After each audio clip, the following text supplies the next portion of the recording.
നമസ്കാരം. Raf talk ഫുട്ബോളിലേക്ക് അവർക്കും സ്വാഗതം. റയൽ മാഡ്രിഡിൽ ചരിത്രം കുറിച്ചതിന് ശേഷമാണ് കാസമിറോ ഇംഗ്ലണ്ടിലേക്ക് മാഞ്ചസ്റ്റർ യുണൈറ്റഡിലേക്ക് പോയത്. അതൊരു അപ്രതീക്ഷിതമായ ട്രാൻസ്ഫർ ആയിരുന്നു യുണൈറ്റഡിൽ. പക്ഷേ അദ്ദേഹത്തിന് ആ മികവ് തുടരാൻ കഴിഞ്ഞു എന്നതൊരു ചോദ്യം തന്നെയാണ്. ഇപ്പോൾ അദ്ദേഹം സ്പാനിഷ് മാധ്യമത്തിന് കൊടുത്ത ഇൻ്റർവ്യൂവിൽ ഒരു കാര്യം തുറന്നു പറയുന്നു. തൻ്റെ കരിയറിലെ ഏറ്റവും മികച്ച 3 കോച്ചുമാരൊക്കെയാണ്. അതിൽ 2 പേര് റയൽ മാഡ്രിഡിൻ്റെ കോച്ചുമാരാണ്. ഒരാൾ ബ്രസീലിയൻ കോച്ചാണ്. അദ്ദേഹത്തിൻ്റെ വാക്കുകളിലേക്ക് പോകാം. Carlo Ancelotti, Zidane and Tite are the top 3 coaches I have had.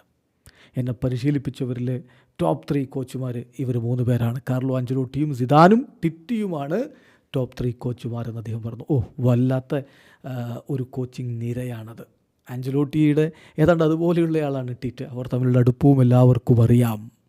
Zidane തൊട്ടതെല്ലാം പൊന്നാക്കി റയലിലെത്തിയ ഘട്ടത്തിൽ. അപ്പോൾ അങ്ങനെയുള്ള കോച്ചുമാരുടെ കീഴിൽ പരിശീലിക്കാൻ കഴിഞ്ഞയാളാണ് കാസമിറോ. ഇപ്പോൾ അദ്ദേഹം യുണൈറ്റഡിൽ, ആദ്യം ടെൻ ഹാഗിനൊപ്പം, ഇപ്പോൾ അമോറിമിനൊപ്പം. അതെന്തായാലും അവിടെ നിൽക്കട്ടെ.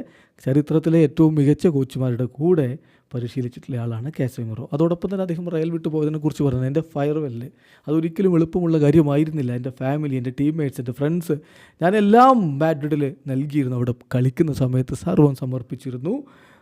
ഒരിക്കലും എനിക്ക് റയൽ മാഡ്രിഡിനെ മറക്കാൻ കഴിയില്ല എന്നുകൂടി കാസമിറോ പറയുന്നു. ഇവിടെ അവസാനിക്കുന്ന ഫുട്ബോൾ ലോകത്തെ കൂടുതൽ വിശേഷങ്ങളുമായി റാഫ് ടോക്സ് എത്താം.